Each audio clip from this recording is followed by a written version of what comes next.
और 15 लाख हर खाते में देने का वादा, 2 करोड़ हर साल नौकरियों का वादा, वो वादा न कभी वफा हुआ न कभी दोहराया गया। होती होगी। घोस्ट विलेजेस में सरकार कह रही है हम वहाँ शादियाँ करवाएंगे, उनको वेडिंग डेस्टिनेशन बनाएंगे। अरे भैया, जैसे थे हमारे गांव उसी रूप में उनको आबाद रख दो, और जो जो रह गए हैं आबाद उनको आबाद रहने दो। सीधी सीधी सी बात है, हरीश रावत कह रहा है प्राण दे दूंगा यदि कांग्रेस नहीं बनाएगी तो। हाँ, आप और लेकिन क्या हम कह रहे हैं बनवाएंगे, हम बनवाएंगे। गैरसैंण के साथ सबके सपनों को जोड़ दिया था, पहाड़ मैदान सबके सपनों को जोड़ दिया। मैं आज चुनौती दे करके कह रहा हूँ, मेरे बाद 9 साल के अंदर गैरसैंण में एक ईंट नहीं लगी, एक ईंट नहीं। क्या बात है? ये केवल हरीश रावत ही था जिसने गैरसैंण की स्वीकार्यता बनवाई। ये मेरी पर्सनैलिटी जिसकी वजह से स्वीकार्यता बनी। अब तो देखिए ना, जुडिशरी को भी चिंता होने लगी है। अच्छा, अब तो सीधा नैनीताल हाईकोर्ट के जो जज हैं, कहीं ना कहीं उनका बयान बतौर जज नहीं लग रहा था, वो लग रहा था जैसे एक उत्तराखंड का बेटा बोल रहा है, उत्तराखंड का एक युवक बोल रहा है, कोई एक आम उत्तराखंडी बोल रहा है जिसकी पीड़ा है। उन्होंने वो पीड़ा बयां भी की और साफ साफ कहा, देखिए लाइव स्ट्रीमिंग चल रही है, मैं बोल रहा हूँ कि जनता को मूर्ख ना समझे। कहीं ना कहीं उत्तराखंड की राजधानी जो है वो पहाड़ में क्यों नहीं है? क्या सारा विकास का मतलब क्या देहरादून है? और अभी बातें भी तो वही होती है ना। मैं एक इंटरव्यू ले रहा था और तमाम लोगों से बात करता हूँ, तो वो कहते हैं कि अगर देहरादून में 150-200 गज का प्लॉट नहीं है अगर किसी का, तो उसके बच्चे की शादी भी नहीं होगी, लड़की नहीं मिल रही है उसे। तो इसका मतलब तो हर कोई यहीं प्लॉट ले रहा है और पहाड़ हमारे वीरान के वीरान होते जा रहे हैं। कई तो गोस्ट विलेजेस हो गए हैं, तो पीड़ा तो हरदा होती होगी। घोस्ट विलेजेस में सरकार कह रही है हम वहाँ शादियाँ करवाएंगे, उनको वेडिंग डेस्टिनेशन बनाएंगे। अरे भैया, जैसे थे हमारे गांव उसी रूप में उनको आबाद रख दो, और जो जो रह गए हैं आबाद उनको आबाद रहने दो, उनको घोस्ट विलेजेस परिणित न हो, उसके लिए दृढ़ संकल्प लो। तो हम समझेंगे चलो इतना झेल लिया, अब यहाँ से आगे राह अच्छी है। आपने हाई कोर्ट के ऑब्जर्वेशन पर बात की। सामान्य तौर में न्यायपालिका में जो कुछ कहा जाता है मैं उस पर कोई टिप्पणी नहीं करता। मैं हमेशा प्रणाम करता हूँ, स्वीकार करता हूँ। आज भी मैं स्वीकार कर रहा हूँ। बस इतना भर मेरा अनुरोध है कि आखिर इन बातों को कहेगा कौन फिर? यदि जनता को मूर्ख न समझे, हम मना देंगे कह रहे हैं, तो ये कहेंगे तो राजनीतिक दल ही इस बात को, और राजनीतिक व्यक्ति कहेंगे। तो सवाल तो उन्होंने बीजेपी पे नहीं उठाए, सवाल उन्होंने कांग्रेस पर भी उठाए। उनका सीधा सीधा आशय ये था, सबने बारी बारी ठगा, अब सगा किसको कहें? नहीं, मैं यही कह रहा हूं कि या तो कांग्रेस कहेगी या भाजपा कहेगी या उपक्रांत कहेगी, कोई राजनीतिक दल ही इसको कहेगा ना। तो राजनीतिक दल कहे तो मां मर जाए और न कहे तो बाप मर जाए। लेकिन जो कह कर आए उसको निभाए। अब मान लिया कोई नहीं कह रहा है, यदि हमने हिम्मत की, हमने एक चुनौती रखी राजनीतिक दलों के सम्मुख, तो आप हमें डांट देंगे, आप हमको फटकार लगा देंगे, तो फिर कहेगा कौन? या तो कहने पे सवाल नहीं है, डिलीवर करने पे सवाल है। या तो स्पष्ट कहें कि नाउ गैरसैंण वाला मुद्दा समाप्त। हरदा देखिए, सवाल यहाँ पे ये था, उन्होंने कहा कि डिलीवर करिए। सवाल यहाँ पे गैरसैंण का इसलिए था कि क्यों ना चार्जशीट दाखिल की जाए, जो झूठे वादे कर रहे हैं, झूठ बोल रहे हैं। नहीं, वादा तो वादा ही है ना, वादा तो टूट जाता है। जिसको नहीं, वादा तो वादा है, कुछ उसको वफा करते हैं, कुछ वफा नहीं करते। तो बेवफा हो जाते हैं। तो जो बेवफा हो जाते हैं जनता उनको दंडित करती है। ये अलग बात है कि तो दंडित तो कांग्रेस की थी, आप 15 जनता लाख हर पहले। खाते में देने का वादा, 2 करोड़ हर साल नौकरियों का वादा, वो वादा न कभी वफा हुआ न कभी दोहराया गया।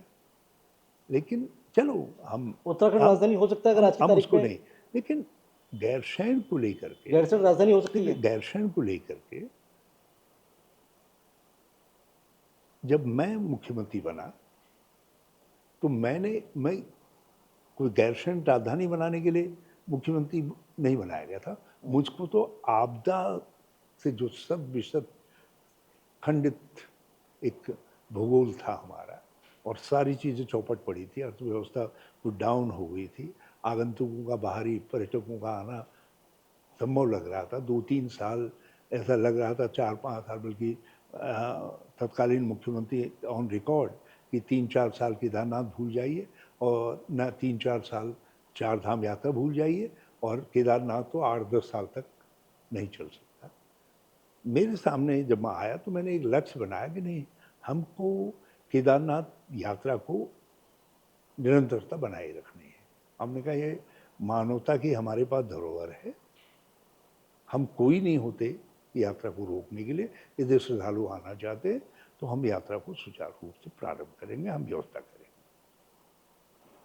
वो एक बड़ा कदम था, बल्कि मैंने उसके लिए घोषणा की कि मैं जब तक केदारनाथ और सारा पुनर्वास पूरा नहीं होता था, पुनर्निर्माण पूरा नहीं हो जाता, मैं जिस गेस्ट हाउस में रुका हुआ हूँ मैं वहीं रहूँगा।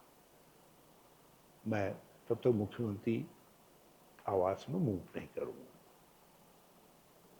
इसलिए ये प्रण लिया मैंने, ताकि मेरे ऊपर हथौड़े की तरीके से एक चीज़ कहे कि नाउ अब टाइम बाउंड तरीके से, और ब्यूरोक्रेसी को एक मैसेज जाए कि नाउ चीफ मिनिस्टर इस बात के लिए वो हैं कि हमको हर हालत में चार धाम यात्रा को स्टार्ट करना है।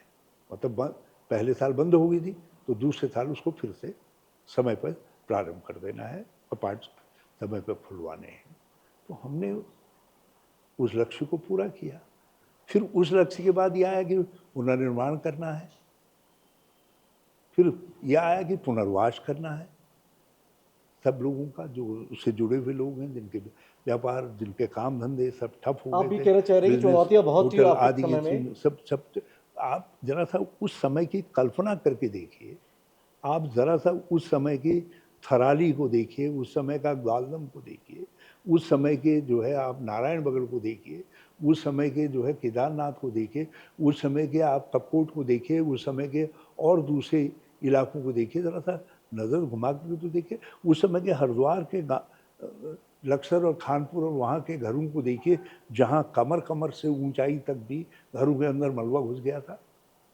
लोग अपने भैंस गाय लेकर के या तो छत में बांध रहे थे, या जो है वैसे ही लोगों ने मरने के लिए छोड़ दिए थे गाय भैंस जो है। और सड़ात से गाँवों के अंदर जो है ऐसी बदबू फैलती थी।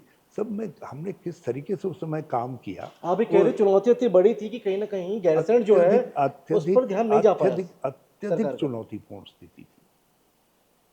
और मुझको पहला काम, और मेरा ही नहीं, कोई दूसरा मुख्यमंत्री भी आता उसके सामने पहला लक्ष्य ये होता कि हमको हर हालत में जो है मतलब उसको विधानसभा आपने बनाई, उसको ठीक लक्ष्य क्या था? एक सेकंड, वो केदारनाथ की और जो आपदा है, आपदा से जो शत विशत राज्य है उसका पुनर्निर्माण करना है, और जिनके रोजगार रोजी रोटी छिन गई है उनको फिर से रोजी रोटी मिले, काम मिले, सब चीज़ें ठीक हों, पर्यटक फिर लौट के आए, अर्थव्यवस्था पटरी पर आए।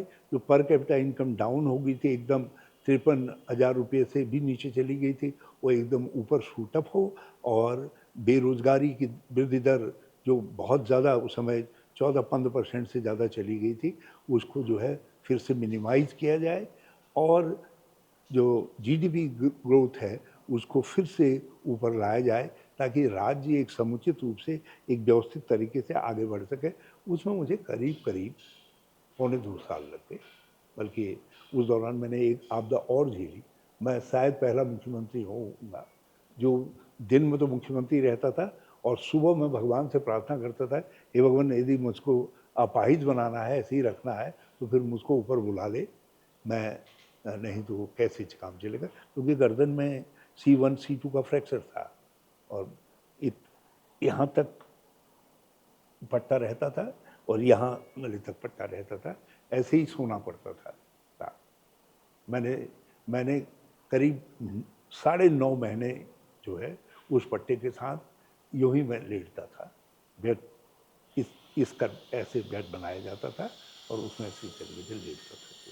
लेकिन मैंने उस हालत में भी केदारनाथ भी गया, स्पॉट पे भी गया, मैं थराली भी गया, मैं कपकोट भी गया, मैं सारे उन इलाकों में गया जो आपदा से प्रभावित थे। फ्रंट से लीड किया मैंने उस हालत में भी, कहीं मैंने पीछे से लीड नहीं किया। तो किसी तरीके से हम 1.5-2 साल में ऊपर लेकर के आए और सब चीज़ों को व्यवस्था ठीक हो गई। जब वो ठीक हो गई तो मेरा ध्यान 2 चीज़ों की तरफ गया। एक तो मेरा ध्यान इस तरफ गया कि ये राज्य किस सोच से बना है, क्योंकि ये राज्य उन गरीब, उन दूर दराज के लोगों के लिए, उन गाँवों के लोगों के लिए, नारसन से लेकर के भटवाड़ी तक और उधर जसपुर से लेकर के मुंशारी तक, जो गरीब कमज़ोर हैं, जिनको वो नहीं मिल पा रहा, जो मुख्य धारा में नहीं है कहीं से, ये उनके लिए राज्य बना था। तो मैंने ये देखा कि हम तो इस राज्य को लगातार जो है उत्तर प्रदेश के फोटोकॉपी के रूप में आगे बढ़ा रहे हैं। जिस तरीके से उत्तर प्रदेश है, हम उसी ढर्रे पर इस राज्य का संचालन भी करने का काम कर रहे हैं। पूरी ब्यूरोक्रेसी उसी ढर्रे पर काम कर रही है। तो मैंने वो ढर्रा बदला, मैंने उत्तराखंडियत की पहले प्रारंभ की। यहाँ की संस्कृति, यहाँ की मिट्टी, यहाँ का खान पान, यहाँ का पहनावा, यहाँ के आभूषण, यहाँ की भाषा, यहाँ की बोली, यहाँ की कला, यहाँ के गीत, यहाँ के संगीत आदि सब चीज़ों को, जो ये परिवेश है पूरा उत्तराखंड का, उस परिवेश को मैंने जो है आगे लाया, उसको मैंने प्रमोट करने का काम किया। इसीलिए आप देखते होंगे, मैंने यदि हरेली की छुट्टी करवाई तो मैंने दूसरी तरफ जो है इस बात का भी ध्यान रखा कि हमारे जो घी संक्रांत है उसके ज़रिए से हमारी पकवान, हमारी जो अन्नपूर्णाएँ घर में बैठी हैं, उनको अवसर मिले। इसीलिए इंदिरा कैंटीन खोली गई। 70-80 तो हमने खोल करके गए, जो अब बंद हो गई, और हमारा लक्ष्य था 400 इंदिरा कैंटीन खोलने का। और उनमें वो काम हमने सब महिला स्वयं सहायता समूह को दिया, ताकि महिलाएं मुख्य धारा में अर्थव्यवस्था की आए। और फूड सराय बनाने से लेकर के टाप सराय इत्यादि का, बल्कि 2 हम बना करके गए फूड सराय। एक देहरादून में बना करके गए, एक हल्द्वानी में बना गए। उसके बाद वो फूड सराय नहीं बनी जहाँ महिला स्वयं सहायता समूह या दूसरे लोग जो है अपने काम को, अपने उत्पाद को ला करके बेच सकें। हमने उनको सब हमने स्टार्ट करवाया। मतलब उत्तराखंडियत की जितनी पहले हो सकती थी उनको हमने स्टार्ट किया। और ये स्टार्ट करते करते हमारे ऊपर एक विपत्ति आ गई, और भयंकर विपत्ति आ गई। पहले तो हमारे दल बदल करवा दिया गया पार्टी में, और केंद्र ने करवाया। और एक बात तो सब हरदा, वो आप तो ये तो कहावत है ना, हमें अपनों ने लूटा गैरों में कहाँ दम था, वो ठीक, अपनी कश्ती भी वहां अरे डूबी जहाँ पानी कम था। अरे तो ठीक, कश्ती भी तो आपकी कांग्रेस ने ही डूबी। खुले आम सब ने यहाँ देखा कि कौन कौन आ रहे हैं। शिव प्रकाश जी आ रहे हैं, विजय वर्गीय जी आ रहे हैं, दूसरे लोग आ रहे हैं। खुले आम लोगों से सौदेबाजी हो रही है, सारा पैसा आ रहा है केंद्र से, जो है बड़ा थैले भर भर करके सीआरपीएफ की गाड़ियों में आ रहे हैं, उनमें आ रहे हैं। और इतना पैसा आया लोगों का। कोई कहता है कि 1200 करोड़ का प्रोजेक्ट था दल बदल का, कोई कहता है अरे भाई छोटा सा पहाड़ पर्वतीय राज्य, यहाँ के विधायकों को तुम इस तरीके का सपना दिखाओगे। विधायक ऑन रिकॉर्ड हैं जिन लोगों ने कहा कि हमको 10 करोड़ रुपया ऑफर किया गया, हमको 5 करोड़ रुपया ऑफर किया गया, हमने छोड़ दिया करके। हमने कहा नहीं, हम नहीं जाना करके। ऑन रिकॉर्ड हैं विधायक, मतलब चैनलों के सामने लोगों ने आकर के कहा है। और ऐसे भी लोग हैं जिन्होंने अपनी गाड़ी से उतार करके कहा मैं विष खाना पसंद करूंगा, लेकिन मैं इस पैसे को लेकर के नहीं जाना पसंद करूंगा। तो इसका मतलब है वो अपने नहीं, वो अपने को लूटा पैसे के बल पर लोगों ने।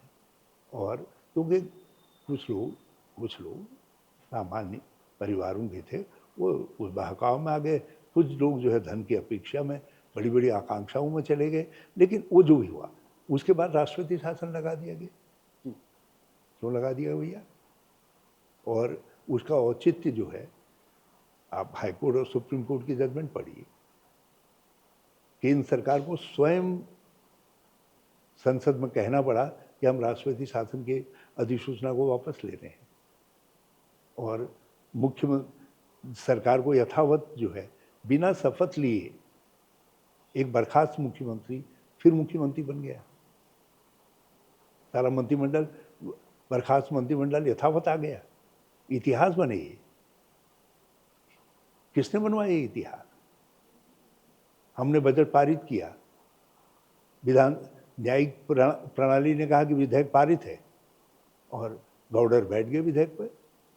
गवर्नर कहें राष्ट्रपति भवन में है, राष्ट्रपति भवन में जाएं तो वो कहें कि हमने न्याय सचिव को भेजा है, न्याय सचिव के पास जाएं वो कहें अरुण जेटली जी के पास भेजा है हमने कमेंट के लिए। उनके वहाँ जाकर के पूछें, वो कहें वो हरीश साल्वे जी के पास जो है नोट बनाने के लिए भेजा है। मतलब हमारा विनियोग विधेयक 4 महीने घुमा दिया गया ताकि हम कोई क्या पार्टी के अंदर आपको लगता है कि पार्टी के अंदर ही आपको कमजोर करने की कोशिश हो रही थी? ये बात उत्तराखंड के लोगों की जाननी जरूरी है आपके माध्यम से, जो है कि जब विनियोग विधेयक पारित नहीं होगा तो सरकार एक पैसा भी न विड्रॉ कर सकते न कुछ कर सकते। हरीश रावत का ज्यादा बड़ा खतरा कांग्रेस है या बीजेपी है? नहीं, मैं बताइए। फिर मुख्यमंत्री बनने के बाद 4 महीने बजट विहीन मुख्यमंत्री रहा। तब भी मैंने 2016 में बहुत सारी पहलें प्रारंभ की, जिनमें जो है गैरसैंण के लिए व्यवस्था करना भी सम्मिलित है। 9 जिले बनाने के लिए मैंने पूरी तैयारी की। तहसीलें जितनी पहले थी, तहसीलों की संख्या मेरे कार्यकाल में दुगनी हुई, दुगनी। नगरीय व्यवस्था को सुधारने के लिए जितने नगर पालिकाएँ थी उनको ड्योढ़ी कर दिया। इतनी नगर पालिका बढ़ाने का काम किया ताकि व्यवस्थाएं सुधरें, और उसके लिए जिले बनाने के लिए 100 करोड़ रुपए का हमने बजट में प्राविधान करने का काम किया। लेकिन अब जब बजट ही नहीं था तो जिले खोलते कहाँ थे? खोल नहीं पाए। तब तक चुनाव आचार संहिता आ गई। 57 करोड़ रुपया हमने सचिवालय के लिए रखा गैरसैंण के अंदर। वेबकोस केंद्र सरकार की एक संस्था है, उस संस्था को हमने काम दिया और कहा आप इसको बनाएंगे। उनको सचिवालय बनाना था और 500 आवासीय भवन बनाने थे गैरसैंण के अंदर। विधानसभा भवन हम ऑलरेडी बना करके गए थे, बहुत सारे आवासीय भवन बना करके गए थे।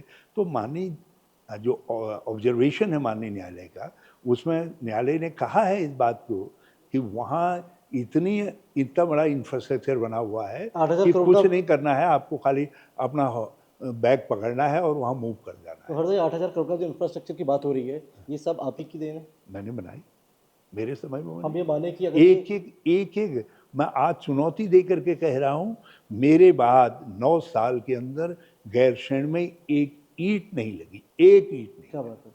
हाँ, जो गैरसैंण कहते हैं उनको मुझसे सवाल नहीं करना चाहिए, उनको भाजपा से सवाल करना चाहिए, जिसने एक ईंट नहीं लगाई। आज ढकोसला मैंने नहीं किया, मैं तो उस रास्ते पर चल रहा था।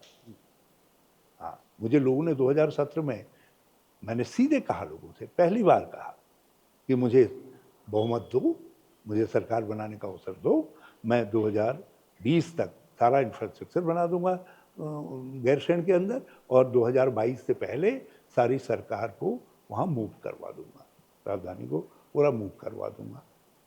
2027 में अगर कांग्रेस आती है, उसके लिए सवाल हरदा होने दीजिए, 2027 में कांग्रेस आएगी तो बनेगा गैरसैंण राजधानी? भराड़ीसैंण में टाउनशिप बनाने के लिए जमीनें नोटिफाइड करवा दी और यू हुड्डा नाम की संस्था खड़ी कर दी।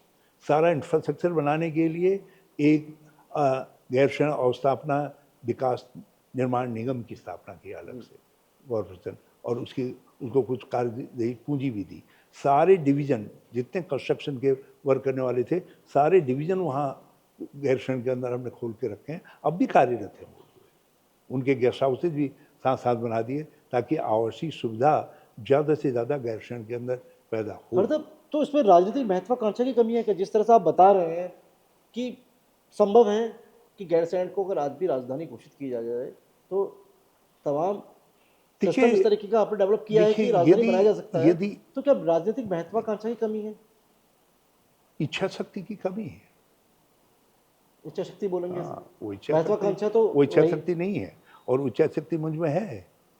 इसीलिए मैंने कहा 2017 में मैंने कहा था आपसे, और अब मैं दूसरी बार कह रहा हूँ 2027 में कांग्रेस की सरकार लाइए, मैं गैरसैंण में हम जो है पहले इंफ्रास्ट्रक्चर जितनी कमी है उसको पूरा करेंगे, बिना सचिवालय के थोड़ी बन तो जाएगा। ग्रीष्मकालीन राजधानी तो एक बात बताओ, कोई भी कह दे आप मूव इन राजधानी कहें, फाइलों में तो पूरी सरकारें चलती हैं, हैं? चाहे वो कंप्यूटर ही हो अब। अरे उसके लिए भी तो कोई सचिवालय जैसा चाहिए ना, वो स्ट्रक्चर तो बनाना पड़ेगा ना। जी।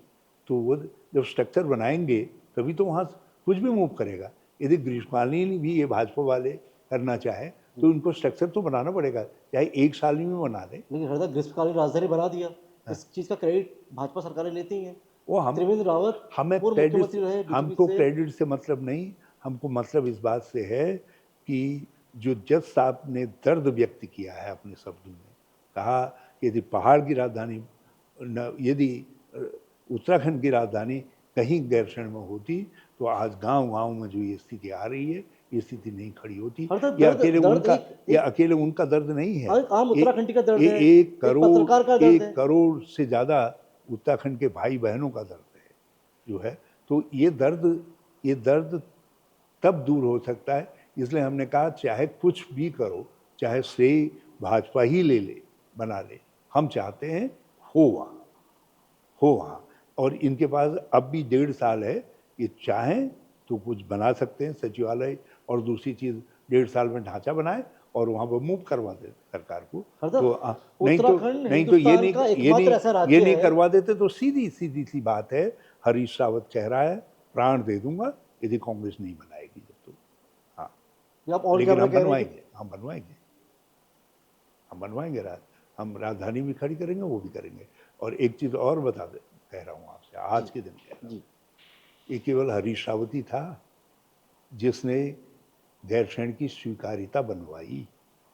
ये मेरी पर्सनैलिटी थी जिसकी वजह से स्वीकार्यता बनी, नहीं तो 10 तरीके के विवाद थे। और मैंने सने पहले टेंट में विधानसभा चलाई, फिर एक पॉलिटेक्निक में विधानसभा का सत्र चलाया, और फिर एक शायद देश के अंदर इतनी शानदार विधानसभा भवन कहीं नहीं है, उस शानदार विधानसभा भवन में हरदा कब 2 या 3 दिन के सत्र के लिए सत्र चलाने का साल काम में किया। 2 या 3 दिन का सत्र, करोड़ों का इंफ्रास्ट्रक्चर, करोड़ों की लागत, और देखिए केवल 2-3 दिन का सत्र। ये सब चीज़ें जो कहा जाता है कि केवल एक पर्यटन ही ये सब चीज़ें जो है, आपसे यदि कहा जाता है कि एवरेज चढ़िए तो आपकी बॉडी की पूरी कंडीशनिंग करवानी पड़ती है ना। तो ये एक बड़े काम की कंडीशनिंग है, ये जो विधानसभा सत्र हैं, दूसरी चीज़ें हैं। हमने एक मनोविज्ञान बनाया, मानसिकता बनाई। जो कल तक कहते थे गैरसैंण नहीं, बड़ा दूर है, उनको हमने ये समझाया नहीं, बहुत दूर नहीं है, ये गैर नहीं है, ये नज़दीक है। हमने उनको ये समझाया कि गैरसैंण के साथ आपका भविष्य भी जुड़ा हुआ है। आपकी जो पूंजी है, आज कहाँ लगाओगे अपनी पूंजी को? मान लिया कोई हरिद्वार के अंदर बहुत पैसे के साथ खड़ा है, कोई उधम सिंह नगर में बहुत पैसे के साथ खड़ा है, कहाँ खर्च करेगा? ज़मीनें तो है नहीं। यदि गैरसैंण राजधानी बनती है तो एक नया एरिया ग्रोथ का मिल जाता है, जहां आप अपने पैसे को इन्वेस्ट कर सकते हैं, जहां कई तरीके के स्ट्रक्चर खड़े होंगे, कई तरीके के होंगे। इसीलिए हमने नदी घाटी परियोजना, नदी घाटी से सड़कों के निर्माण का काम शुरू किया, जिसमें हम बना करके गए मरचूला से भिकियासैंण तक। और हमारा मकसद ये भी था, हमने जो कॉरपोरेशन गठित किया था स्थापना निर्माण निगम, उसको हमने काम सौंपा था कि वो महुआन से मरचूला तक टनल बनाएगा, और उधर नयार जहाँ से उद्गमित होती है वहाँ से यहाँ तक आदि बद्री तक टनल बनाएगा, और उधर हमारे गरुड़ जौनाई से टनल बनाएगा। तो ये हमने उनको काम सौंपा था, ये 3 टनल बनाने का, जिससे राज्य के सब हिस्सों के लोग बिना केवल घाटी मैदान जो है गैरसैंण आ सके। तो हमने तो पूरे एक सोच के साथ कि नया आर्थिक कायाकल्प होगा, नए तरीके का राज्य का स्वरूप बनेगा इससे, और गैरसैंण राजधानी के रूप में जो है, इसीलिए मैंने लोगों से वादा किया था उस समय 2017 के अंदर कि अब मेरा वादा है कि आप हमको अवसर दीजिए, मैं उत्तराखंड को पहला राज्य बनाऊंगा जो प्रति परिवार हर वर्ष न्यूनतम वार्षिक आय की गारंटी देगा, ताकि पहला राज्य आपके है बच्चे को अच्छी एजुकेशन दे सके, आपके स्वास्थ्य की सुविधा हो सके, आपका घर ठीक हो सके, आपको अच्छा सम्मानजनक पर्यावरण मिल सके। तो हमने ये वादा किया था 2000। पहला राज्य है उत्तराखंड हिंदुस्तान का जहां पर अस्थायी राजधानी है। अभी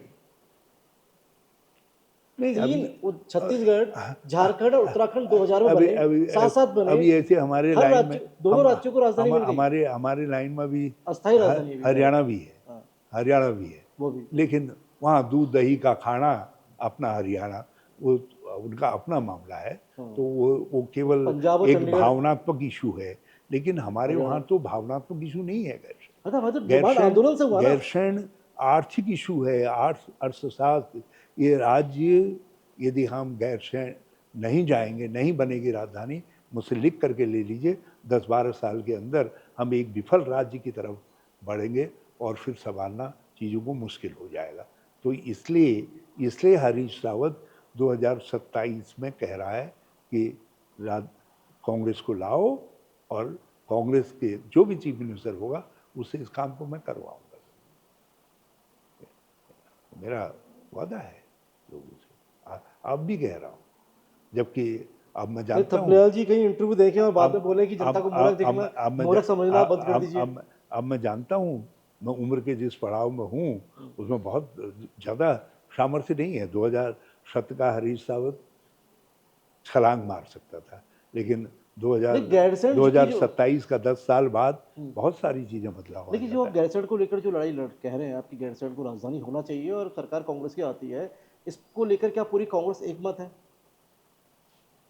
ये भी जरूरी है। ये हमारे लीडर अपोजिशन और उस समय के पीसीसी प्रेसिडेंट ने विधानसभा के पटल पर कहा इस बात को, हम राजधानी बनाएंगे करके।